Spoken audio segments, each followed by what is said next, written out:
While you can expect students to be a little anxious on test day, rest assured that test day unfolds in some fairly predictable ways. Test coordinators will have everything ready to go, so proctors can pick up prepared kits specific for their test rooms.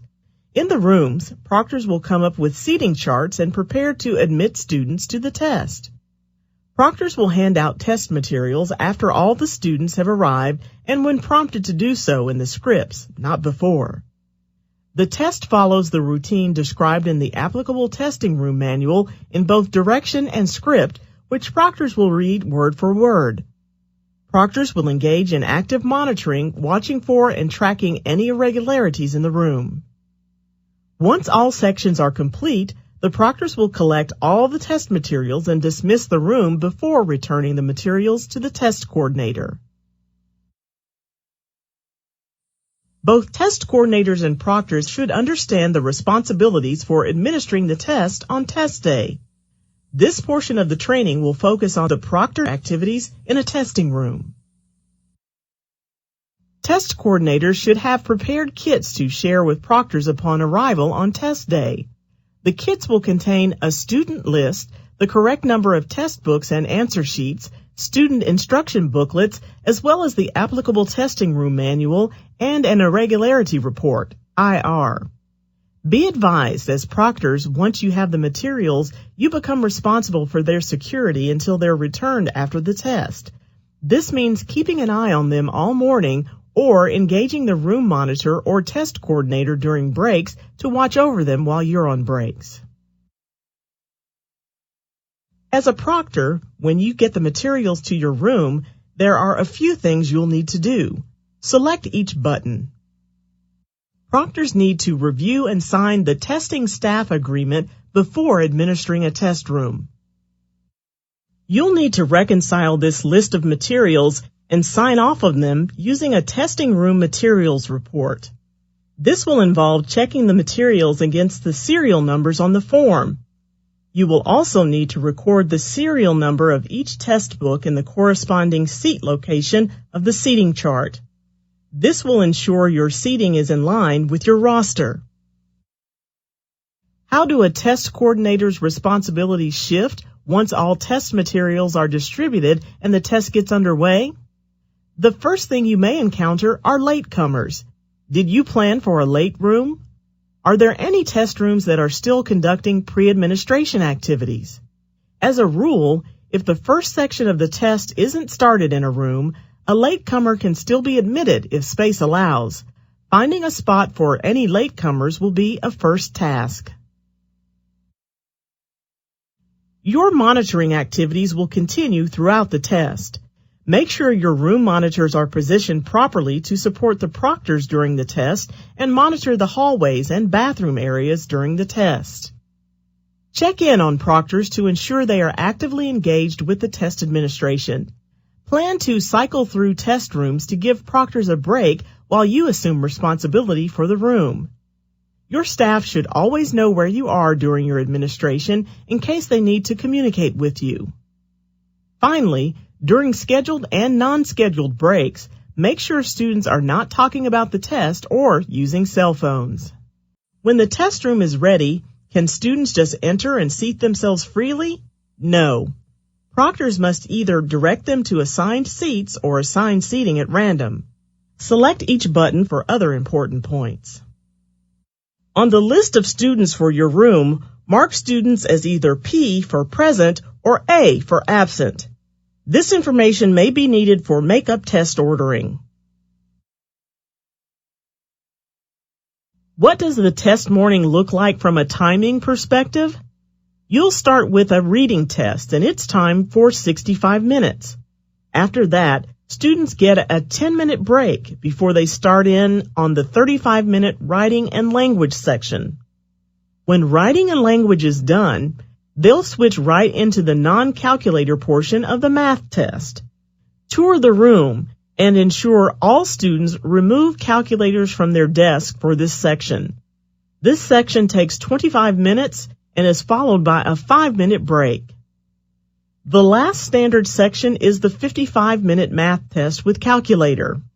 When it's done, you'll spend about 5 minutes collecting materials and dismissing students.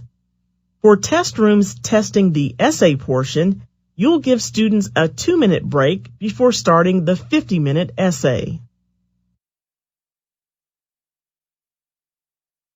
Why does this matter?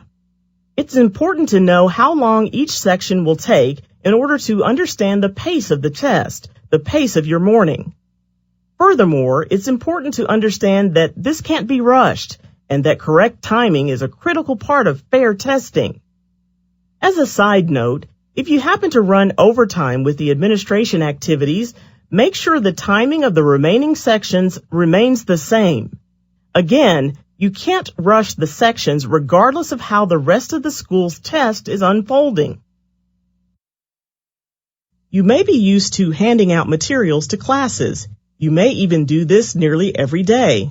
So, do you think there is any difference in the way you hand out SAT materials? Select each button for more information. Do not distribute materials until you're prompted to do so in the script. When prompted, you have to hand out test materials individually and in serialized order. Distribute a full package of test books at once before moving to the next package so you know which students have which test book. Don't drop a stack of test books on the first student's desk and direct that student to take one and pass the rest back. This can mix up the serialized order, which you will need later. Also, do not set out materials in the room before students come in. This could give some students an unfair advantage. Here are a couple tips for materials distribution. If you hand out materials in order, starting with one package and completing it before starting the next, you'll know where each book is by serial number, which you can then record in the seating chart on the testing room materials report form. Also, consider counting up the materials you haven't distributed because those added to the number of materials returned at the end of the test will add up to the same as the number of materials originally received. If you're administering a test room that includes the essay portion, timing becomes pretty critical. First, you won't hand out the essay books at the beginning of the test. Keep them secure and at the front of the room. You'll only hand out the separate essay books after you have collected the multiple choice test books and counted them. Then, when the students have completed their 2-minute break, you'll hand out the separate essay books individually when prompted to do so in the script, as you did with the standard test books. Administering the test can be extremely straightforward. Using the script in your manual, you'll read it word for word in the order provided. There, test administered. Still, you want to make sure you're doing it right. What does that mean? First of all, scripts are contained in your testing room manuals. There are 2 manuals supporting school day tests. The purple one will be used for all standard testing, and the blue one will be used for testing all students with accommodations in an accommodated testing room. The scripts in both manuals are set up the same way. They begin with general introductory lines about the test, including rules and guidelines, and include pre-administration instructions for students who participated in a pre-administration session, as well as those who missed that opportunity. Within these instructions, students are directed to fill out the form code, test ID, test book serial number, testing room code, and test type in the Complete on Test Day section on the back of the answer sheet as outlined in the script. Once any administrative activities are complete, advance to the place in the manual that says Read the Timed Sections. Beyond that, each test script is divided into the 5 test sections, including the essay. For all scripts for all sections, you will read the shaded areas following the time prompts in the scripts. Notes and instruction for proctors is provided in non-shaded areas. Each test section starts with an indication of the duration of the section. Write down when your test room started this section and when it is required to be finished. This way, you can easily monitor the section's timing, ensuring you're not over or under time. All of this underscores an important tip. Read through, even practice reading the script for your test room so that you understand where the potential challenges are. Feel free to mark up the script if it is helpful.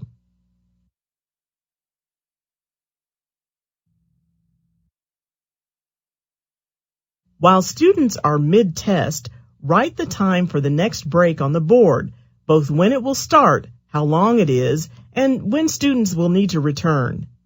Indicate, too, that beverages and snacks are permitted during breaks.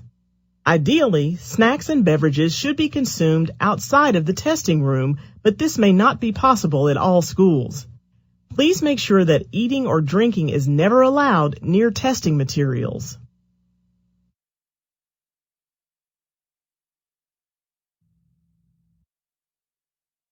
While the students are on break, walk around the room to check that all test books are closed and that all answer sheets are inside the test books. You don't want students to copy each other during breaks. Be aware that students are not to discuss the tests during breaks, nor can they use their phones. They will need to be supervised while they are out of the room. Hall monitors or the test coordinator can cover this role.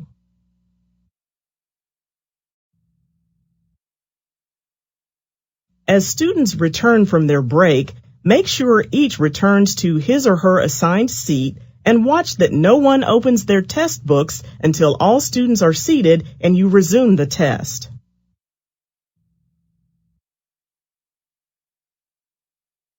During the testing, you will need to engage in active monitoring.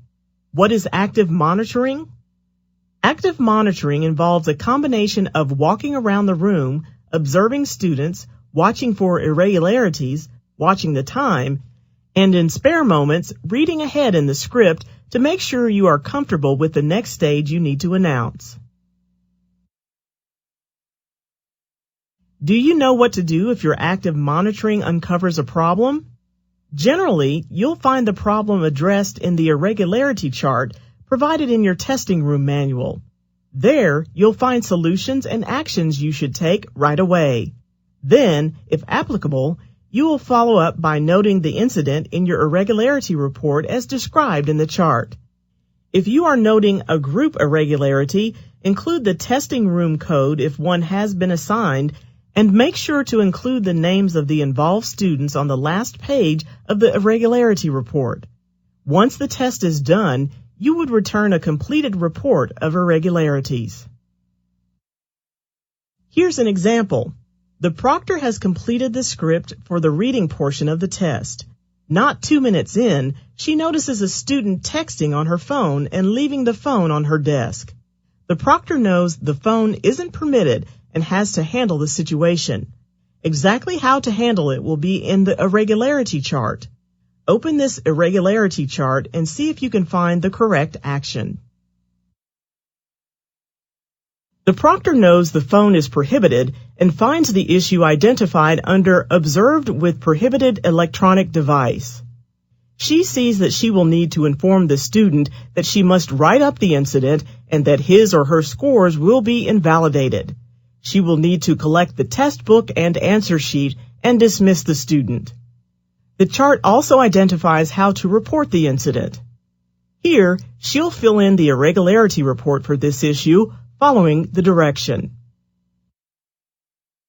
Here's a different situation. For this one, you'll need to solve the problem on your own. Open the irregularity chart and then select on the student to see what the issue is. I put my answers in the wrong section. The student indicates that his answers were placed in the wrong section on the answer sheet. Review the irregularity chart and select the correct response. That's right. In this case, you'll need to provide the student with a new answer sheet, provide directions to the student, and submit a report. And how will you document this in your irregularity report?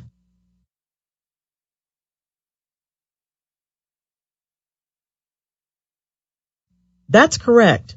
Remember, you'll need to consult your manual for the irregularity chart. Although it isn't an irregularity you can record in your IR, if you have students absent on test day, report absentees to your test coordinator who will order tests if your school is planning to offer a makeup test. Helping a student with a specific issue has the potential to take up a lot of your time. If it happens, you may lose track of the rest of the room. Consider asking the room monitor to pick up active monitoring while you deal with this student, or ask a room monitor to bring in the test coordinator for the same task. These strategies will enable you to maintain fair testing in the room. Also, familiarize yourself with the irregularity chart before test day. This will give you confidence on what to look for and an indication of responses.